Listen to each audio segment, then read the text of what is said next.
Like Molly, I lost my mother when I was young.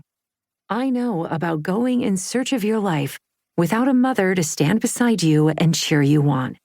I know the pain of it, how it stays with you, how you find yourself crying at the oddest of times.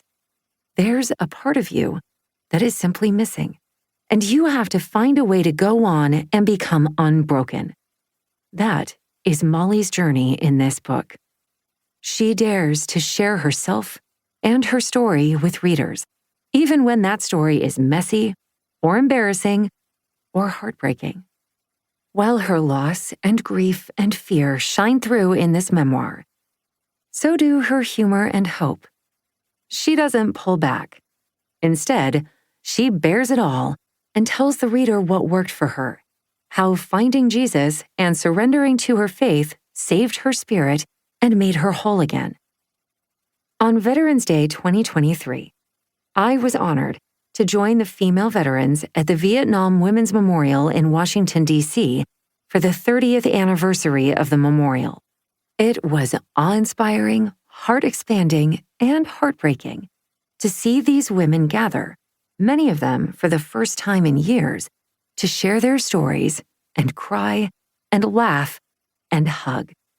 And there was Molly at the podium for storytelling, standing proudly beside the memorial, talking about her mother's service, sharing both the heartbreaking and beautiful moments, bringing her tenacious mother beautifully back to life. I don't think there was a dry eye in the crowd. I know that Molly's mom, Lynda, would be so proud of her daughter and this book. I'm sure Molly felt her mother's spirit often as she was writing. I know I still do. Kristen Hanna, #1 New York Times bestselling author of The Nightingale and The Great Alone. Author's note. As I was writing this note, I thought to myself, why are there such things as author's notes to begin with? Isn't the whole book an author's note? Why would there need to be an author's note to the larger author's note? Would the author's note be better titled a side note? Don't even get me started on footnotes or endnotes. These are my notes about author's notes. Okay, on to the book now. Every event and story I share in the following pages is true and has been faithfully rendered as I best remember it. I've had conversations with others confirming details and have extensively researched personal journals, blog posts, home videos, and photo albums to fill in the gaps. In most cases, I've changed people's names or identifying details in stories and events in order to protect their privacy. All the conversations and dialogue throughout the book come from my own personal recollection. They are not written to represent word-for-word documentation and dialogue. Rather, I have retold the conversations in a way that keeps the spirit and meaning of what was said. At the end of the day, this is my story, and I'm going to tell it the way I want. Well, allow me to make your acquaintance. This is the introduction. Question for you. Have you ever hung out with a group of people? Perhaps the group of people is a mix of old friends and new friends, or maybe said group is just a bunch of acquaintances.